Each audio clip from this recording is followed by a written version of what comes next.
Good morning, MACPA. My name is Michael Sobey, and I am the Partner Account Manager for the Mid-Atlantic region at Xero. Here with me today is Tate Henshaw, who is the co-founder of ARC Management and a national Xero ambassador. Our presentation for the Innovation Summit is titled Future Proof Your Practice. As far as an agenda is concerned, our presentation centers on advisory concepts and how to transition to those services at your firm. Across all of our relationships with Xero partners, we find that partners and firms who offer advisory services are better positioned for the future and furthermore to weather any economic downturns. First, we will review what types of advisory services exist, discuss the technologies that have enabled firms to transition to advisory services, and then give some tips about how to deploy these strategies. Throughout the presentation, I'll be checking in with Tate and asking him some questions about the subject matter and how it relates to his practice in the real world. Okay, let's dive in. So, what is advisory? There are a few different types of advisory services, and we will get into detail on the next slide. The overall concept of advisory centers around offering advice that has proven to be successful to business owners and having them implement it at their own businesses. Business owners, especially small business owners, often know their craft really well, but don't have a strong understanding of business concepts and how to be successful in their field. For example, you might know someone who knows how to make excellent barbecue, but they might not run the most successful business. What's missing in this case? Typically, it is advisory services. I'm going to pass it off to Tate now to get into detail about each type of advisory service. Thank you, Michael. I really happy to be here talking to you guys today.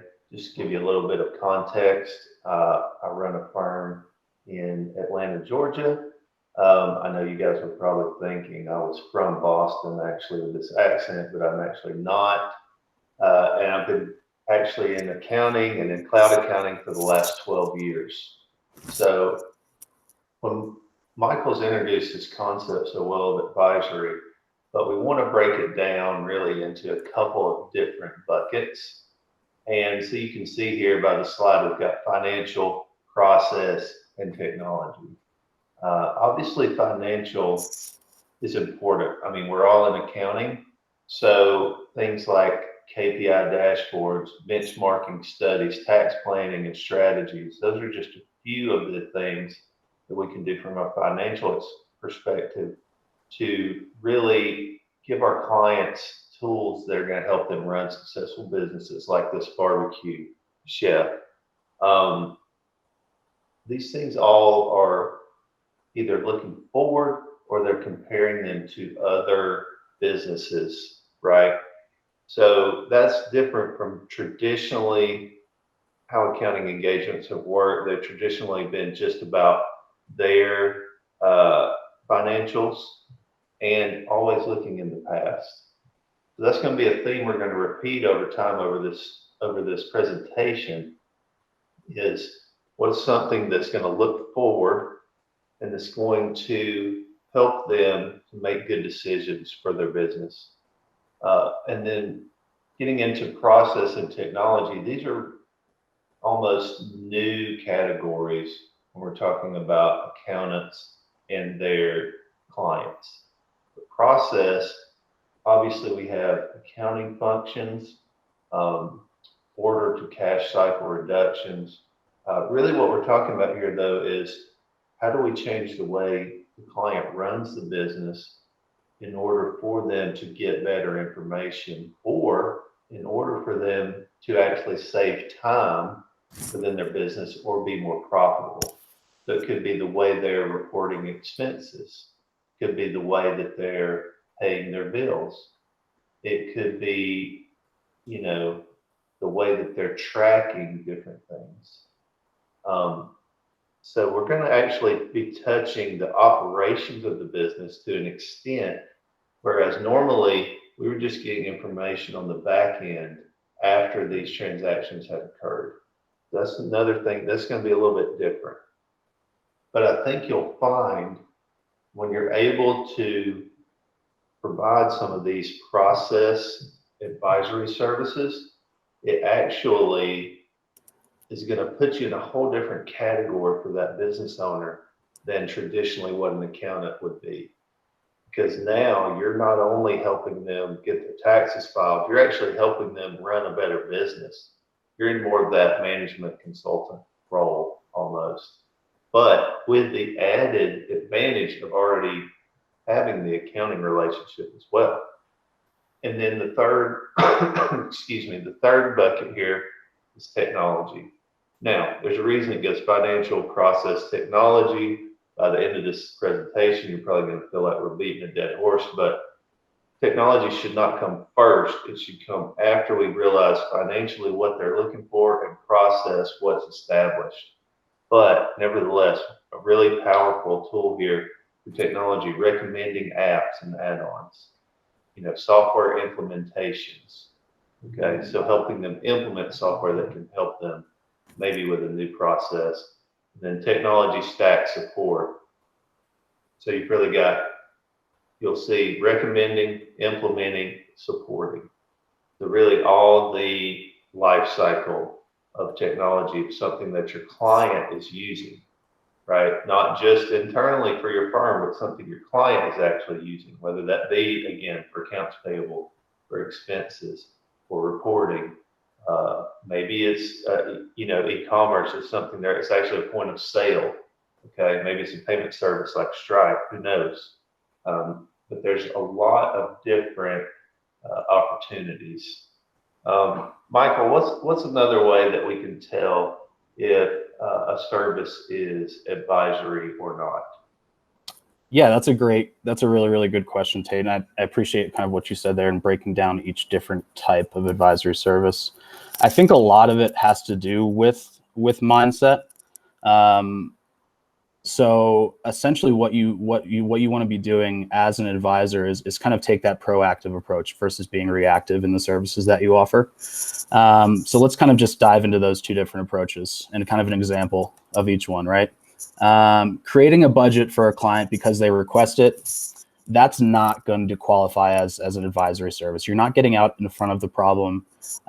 You're not helping the client see forward and make a better decision. You're essentially doing something because they request it. So you want to move away from that mindset overall and start to get into a more proactive, higher value service mindset, essentially. So an example is driving a budget process for a client so that they can recommend action or direction is proactive. And we would qualify that as advisory services. So a lot of this, in addition to kind of figuring out what kind of services you're going to be best suited to offer, is also going to be talking about a little bit of a mindset shift as well. All right. So moving forward, this is going to be our first check-in with Tate. And just to kind of refresh everyone, this is just going to be where I ask him some candid questions so he can give us his kind of real life feedback based off of his experience. He's been in the accounting field for a really, really long time, and he's been with Xero also for a really long time as well. So first question, Tate, is at ARC Management, is there a certain type of advisory, for instance, technology advising, that you specialize in? Yeah, definitely. I think that was meant to be complimentary, your kind of refresher, but it made me kind of sound old, I think. So maybe we can stay away from that next I won't time. do that again. That sounds good. Yeah, so we'll talk about verticals later, but we work with a very specific type of client. We work primarily in entertainment industry with musicians and entertainers and professional athletes. So within that, we kind of specialize, if we're using the buckets from this presentation, in that financial category around KPIs and helping people understand, what are the KPIs for this industry? What can you expect? What's the comparables? And so that may look like, helping a NBA player prepare from a 5-year income earning window to make that be a lifelong sustainable income. Sure. Or it may look like for a musician, what should your per head earnings, which is a term that's used for like merchandise, for example, of knowing, okay, if I'm playing in front of 10,000 people, how much should my merch sell based on the number of people in attendance? So Wow. those, Yeah. hopefully you can see like that's a different conversation than here's your balance sheet and your profit loss statement. That's not to say that those are not valuable. And I want to reiterate that even with that last slide, proactive versus reactive. If a client asks you for a budget and you provide one, that's still valuable. It's Agreed. just not ultimately what our goal should be. Our goal should be telling them you need a budget and knowing from our experience how to get that started, what kind of numbers those should look like, right? Um, but basically, that was a long-winded answer to your question, but we specialize more in that financial area, I would say. Nice. That's really, really awesome. What tips can you provide to get small business owners, and it sounds like individuals as well, to open up to new advice and process changes? Yeah, for sure. I think, a lot of it, you guys have heard this saying, but it's not what you say, it's in how you say it sometimes. Mhm. And the term change honestly has a lot of negative connotation to Yep. it, right? You Scary. think, oh, that sounds painful, it sounds scary, it sounds like it could imply that what they're doing now is wrong, which is Mhm. not usually what we're getting at. We're trying to get it better, right? That doesn't imply that what you're doing now is bad. It just implies it could be better. It could be more efficient. It could be more profitable. So I think when you approach these things more as a growth strategy, for example, right? Growth implies change also, but it does not have the same connotation as the term change. Mhm. You see what I'm saying? So Yep. if we present it as a growth opportunity, as an increased profitability opportunity, as an increased efficiency opportunity, then you're implying that end goal first as a starter for the conversation, as opposed to starting talking about all the changes that need to be made, right?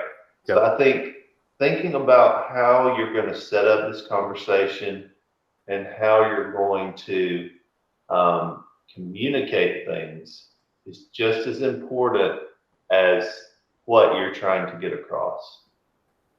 Yep. So, and so really that goes into the overall concept of this advisory of the connected advisor. Let's dig into that just a little bit more.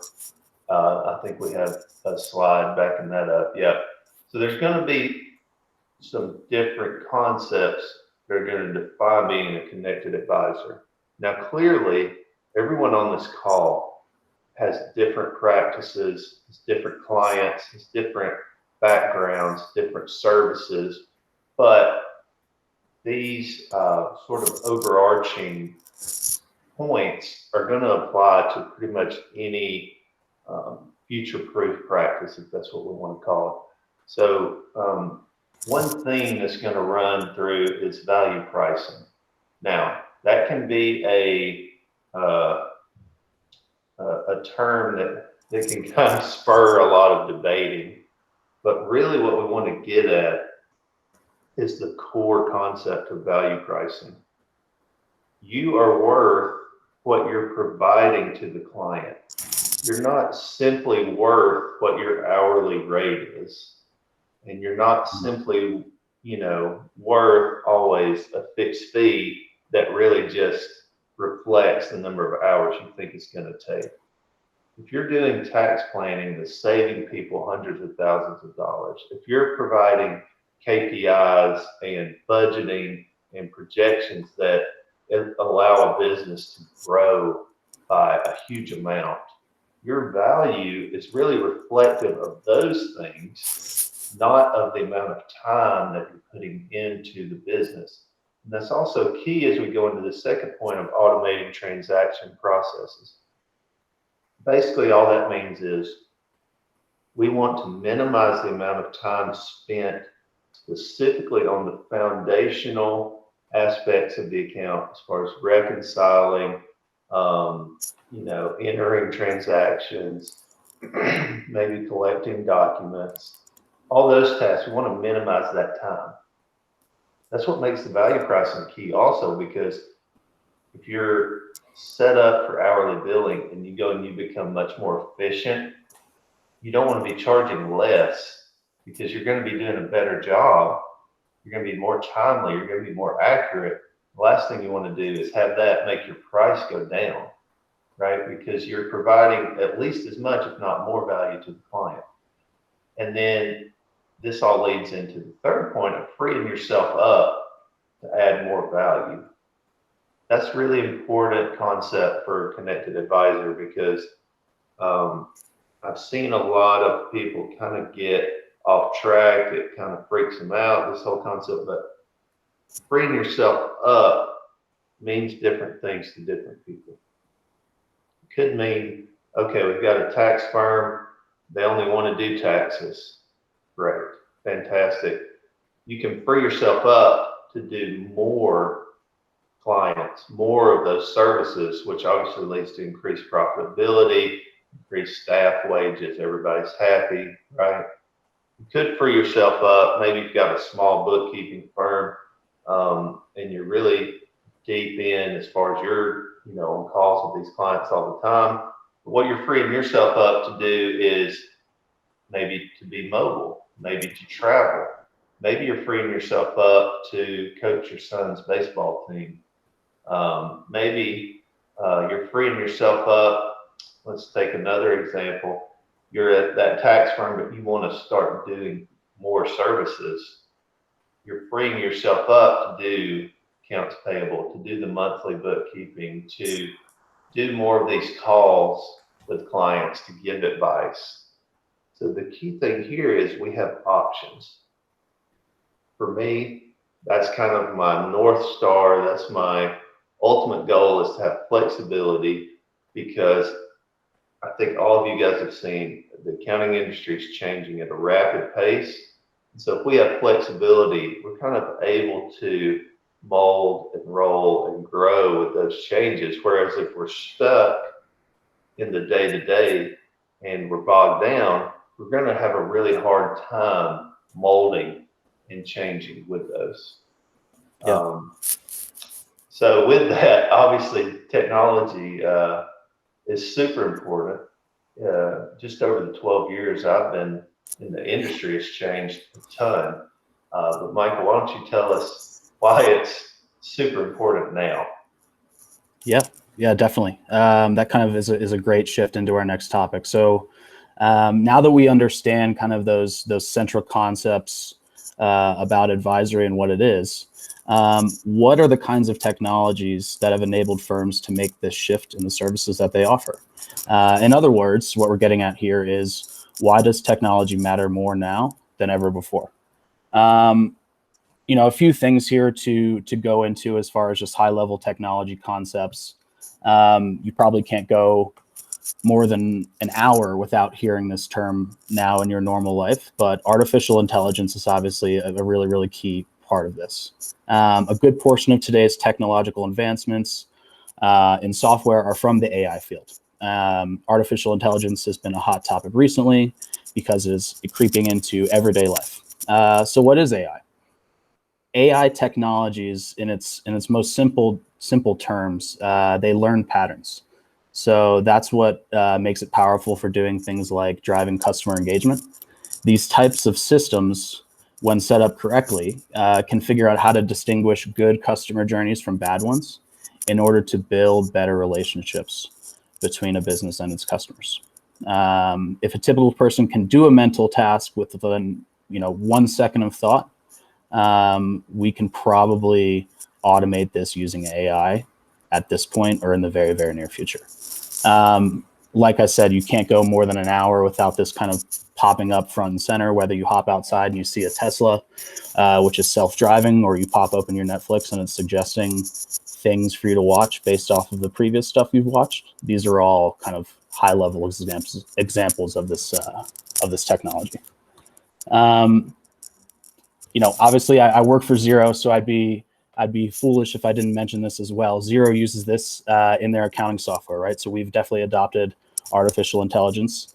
It's able to go fairly broad and deep. And what it does is it learns from anonymized bill histories and coded accounts, whether it be done by your clients or fixed by you, by understanding default behavior across all SMBs.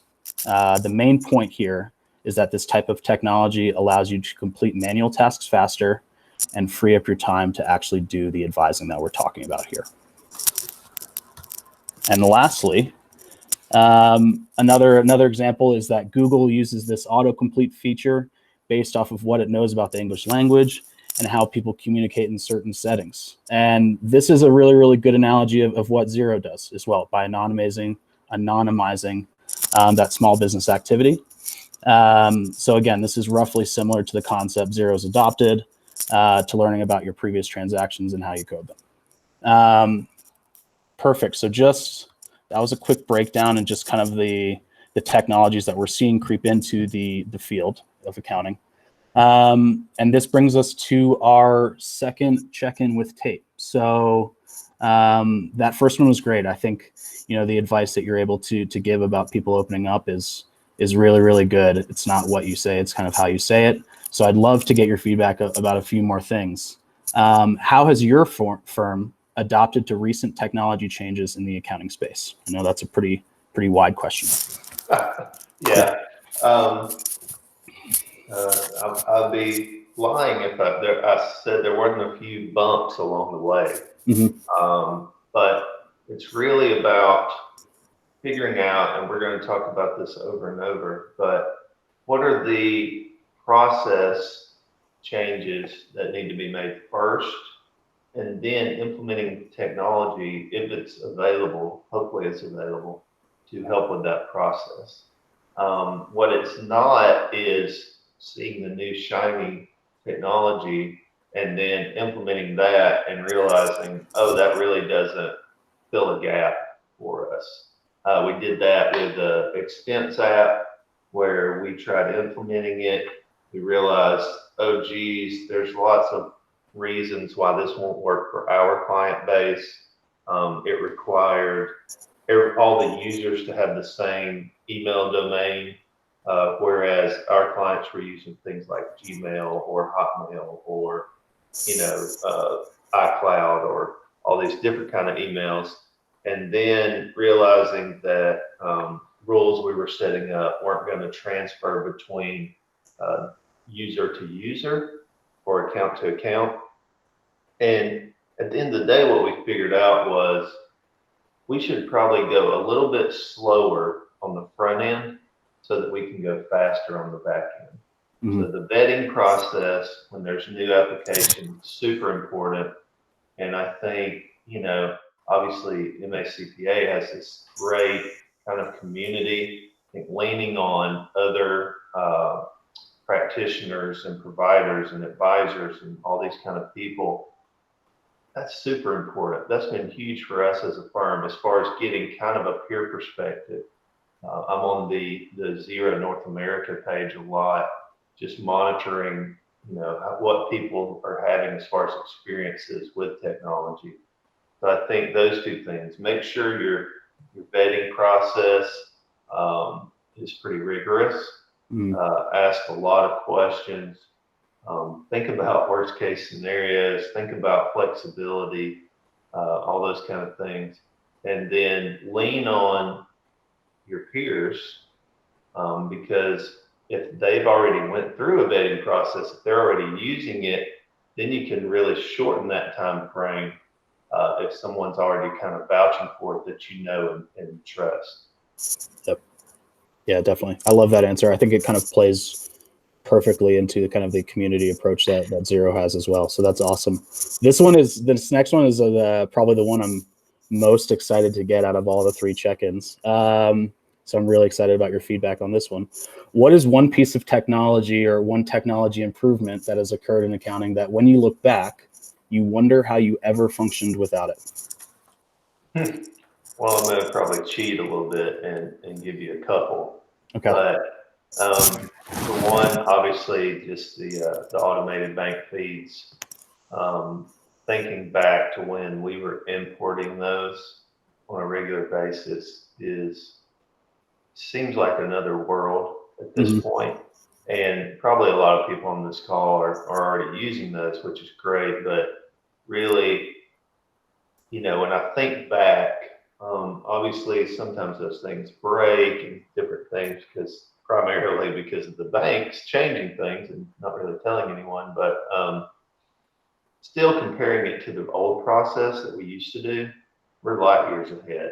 And then the second thing I want to bring up is when we started using Xero and we realized the power of Xero's open API, which allows other apps to integrate in. And every time I hear the stat, there's more apps, but there's like over 800 apps that integrate officially to Xero. Um, that's been just a huge, this has been a game changer. It's really enabled this presentation to happen. But us having the accounts payable and the accounting system talk to each other, the reporting system and the accounting system, the accounts receivable system, the project management, the billing, everything talking to each other. It's just really enabled us to get the power of a system that would cost considerably more, one of these large ERP systems or something like that, to be able to get that same capability, but at a fraction of the cost and really at in my opinion, a better product because you're able to pick and choose the best of breed in accounts payable, in accounts receivable, in your general ledger, in your expenses app, right?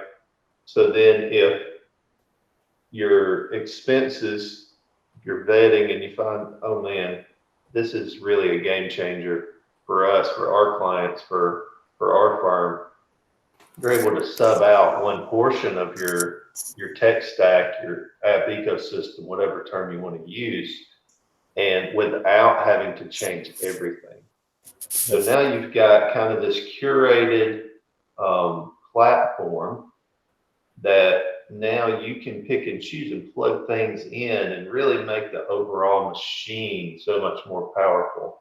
So I would say between the bank feeds, which enables us to automate that transaction processing, which is what we talked about earlier, and then the open API, which really enables the technology section of advisory that we're talking about, from recommending, implementing, and supporting. Those two things, in my opinion, are what's really changed the industry and the capabilities for client service within our industry. Yeah.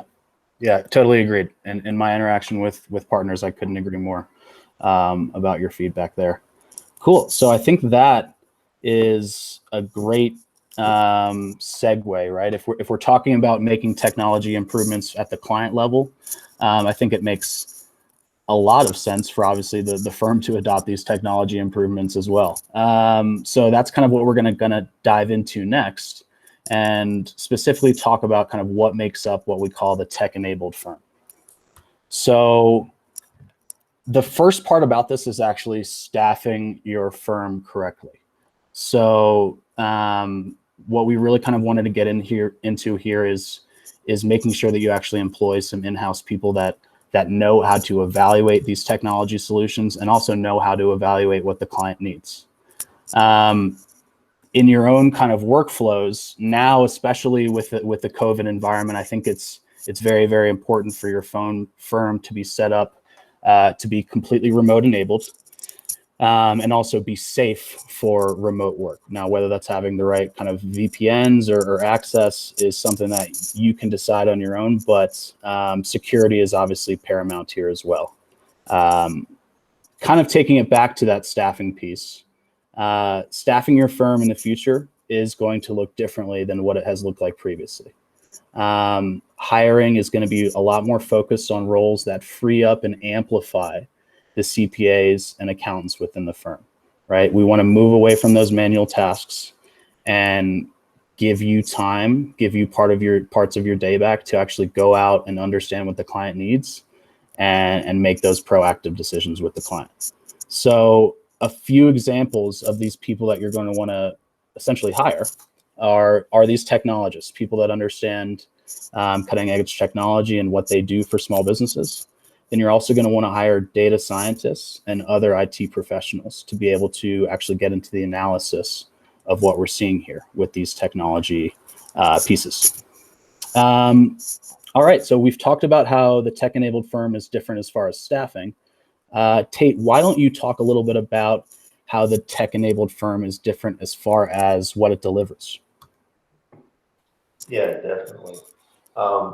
The point I want to drive home from that last slide too is these technologists and these people are going to really amplify the accounting professionals, right? The CPAs, the accountants, the bookkeepers, because now they're going to be able to implement things that allow you to broadcast that advisory, that advice, that knowledge across more clients and faster and more efficiently. But as far as what we're providing, we need to kind of think about how has customer behavior changed over time, and specifically recently. Netflix, I think, has come up a couple times already in this presentation, but we're really in a subscription economy, more so than I would say ever before. You can kind of think about if we looked at your personal bank account, credit card, etc., how many recurring subscriptions are you going to have? I know I have Netflix, Amazon Prime, I have Audible. There's all these things that are subscription based now, and I think that's what we're moving toward from a pricing perspective as well. That's what we're talking about earlier as far as value pricing. But the other thing to think about is what makes some of these things powerful.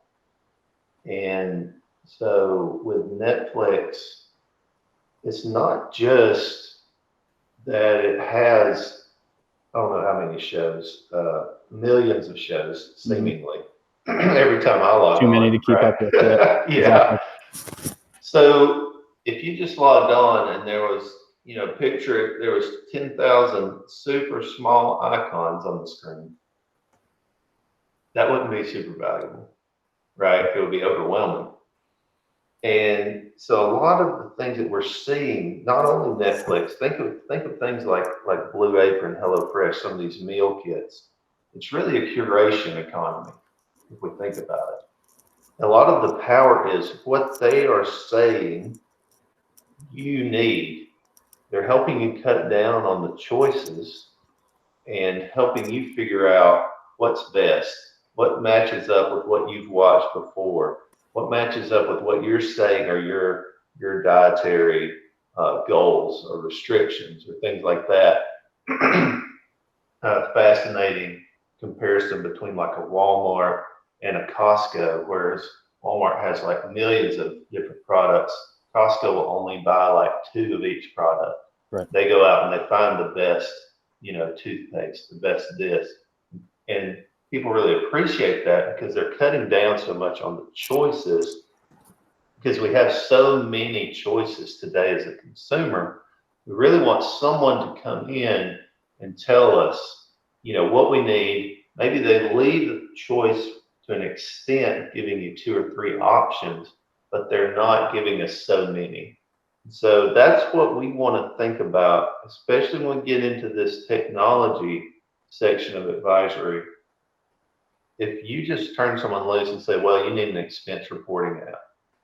For any of you guys that have looked into that, there are many, many, many of these apps out there. And if you turn a small business owner loose, what's the chances that they're going to make the best decision?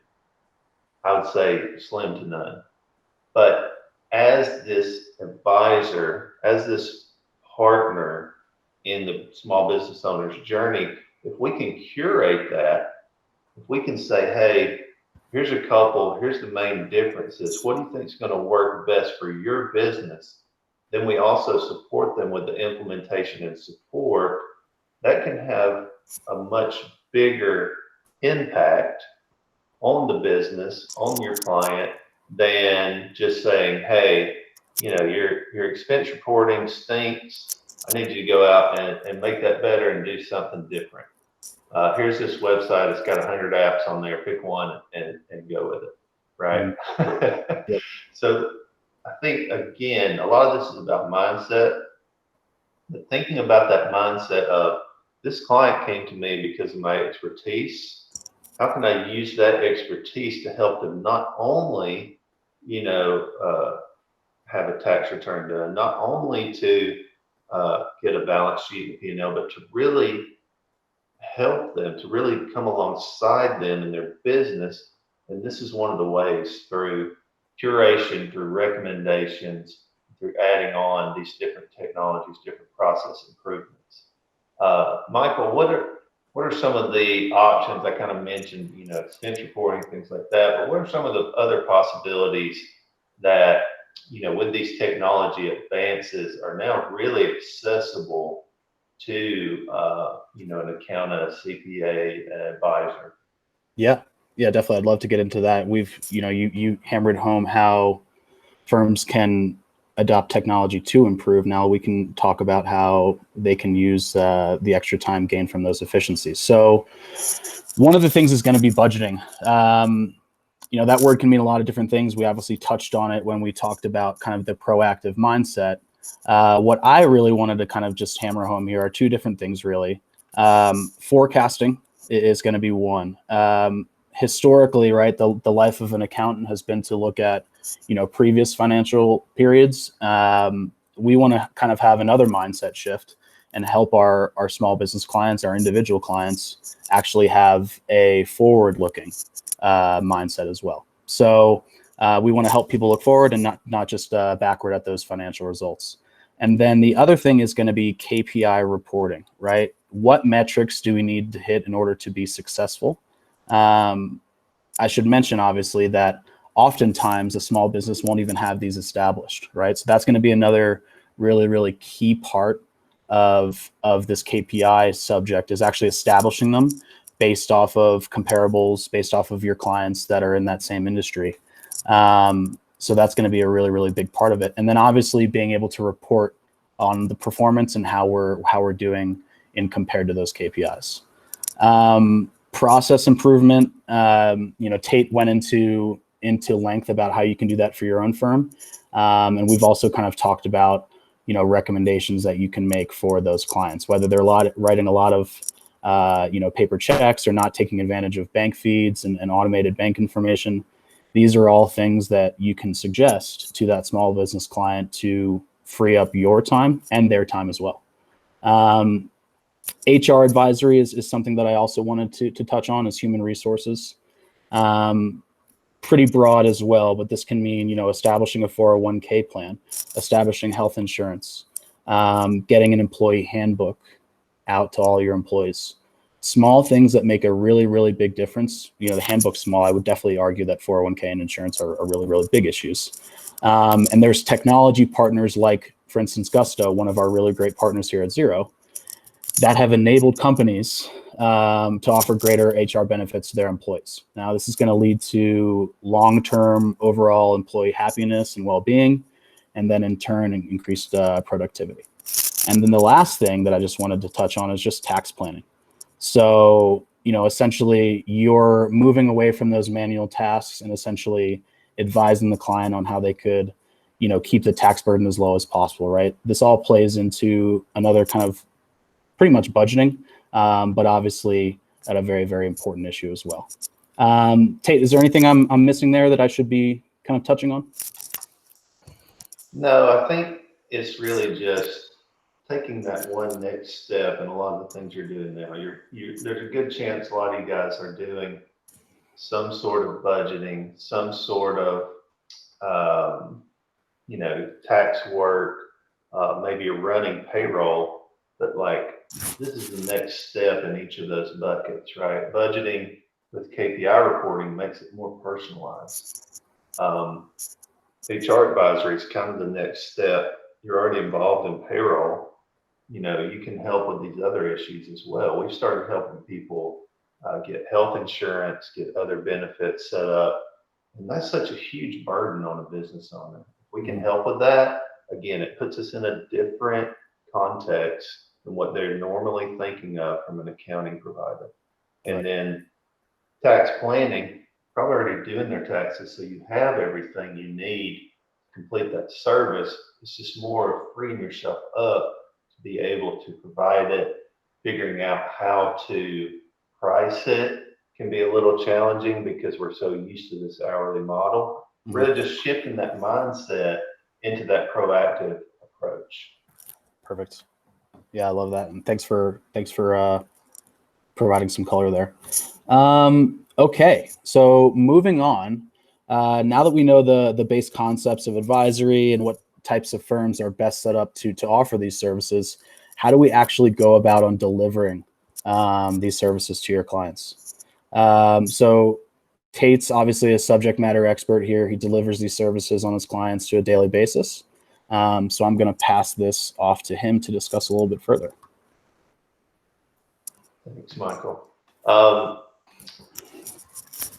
So when we talk about advisory, here's the slippery slope that we can easily get caught on. Is every client is going to want something a little bit different. However, if we totally customize our offerings per client, it's going to be really hard to be successful. So over here, we're doing, budgeting in Excel. Over here, we're using Spotlight reporting. Over here, we're doing payroll through Gusto. Over here, we're using ADP. Over here, we're doing, some other payroll provider. And that's just an example. But if we start overly customizing per client, it's going to be really tough unless we have really high fees. So that's why we're saying here, not ad hoc advisory, but us as providers defining our deliverables. So it still starts with the client needs, but we're not looking at it per client so much as your clients as a whole.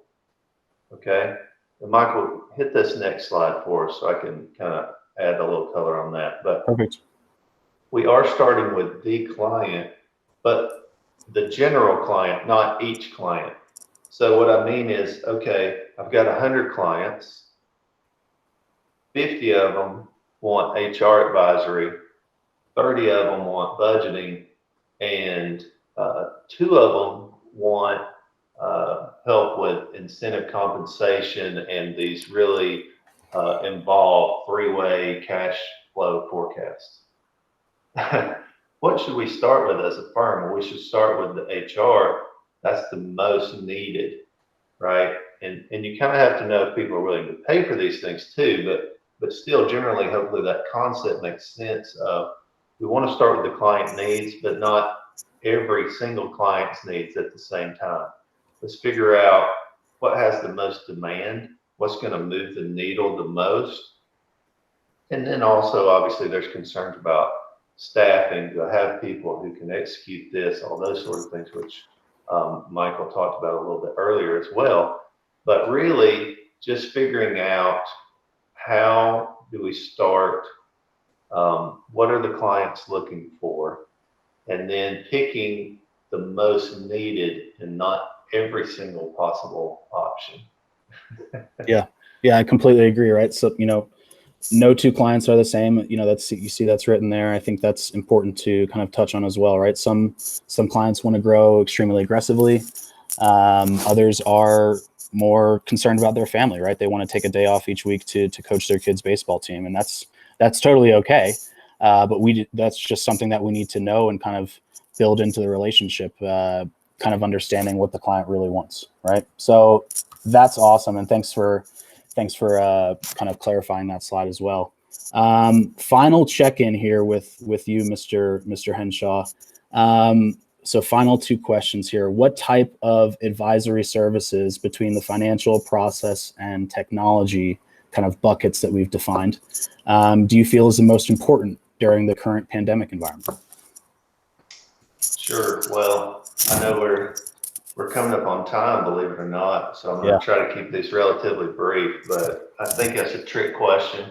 Yeah. Really depends, but it's going to depend on the client. But I would think financial, as far as cash flow, super important. Obviously, we've got all the different kind of loans and possibilities for programs for them to take advantage of that they're going to be looking to us for advice. But depending on what type of business it is, it could be technology. Maybe they need to be able to operate remotely, and they need technology and process changes put in place to enable them to do those things. Mm-hmm. But I would think it'd be, between the two, it depends on the client, but could be either financial around cash flow or process and technology around, remote capability. Awesome. Yeah, you're right that I was 100% trying to trick you on that one. What advice do you have for small business owners who are trying to navigate both COVID and some process changes at the same time? Yeah, I would say, actually probably everyone is navigating some process changes because of COVID. So just really taking a deep breath. Don't get overwhelmed, especially as accountants and firm owners, who are probably a lot of people on this uh, uh, webinar. Just realizing you can do it. I don't know how long you've been doing it the same way, but you can figure out new ways to do things, and just have the confidence in your abilities and take it one step at a time, one day at a time. That's really the only way I've been able to navigate this. Yeah. Again, don't bite off more you can chew, and like you said, take a deep breath and take it one step at a time. That's awesome. So yeah, thanks again for answering those. In closing, we just have one more topic. It's really about some real tactical advice about how to get started with these advisory services at your practice. So we've talked about hiring the right people, right? That's definitely a precursor to what this is kind of talking about, what this slide is talking about. Like I said, let's take a focused approach here, right? Don't try to do too much too quickly. Don't bite off more than you can chew, and definitely give yourself time to breathe. I think you want to include your staff in the conversation as well, right? Because typically your staff is interacting with the clients more frequently.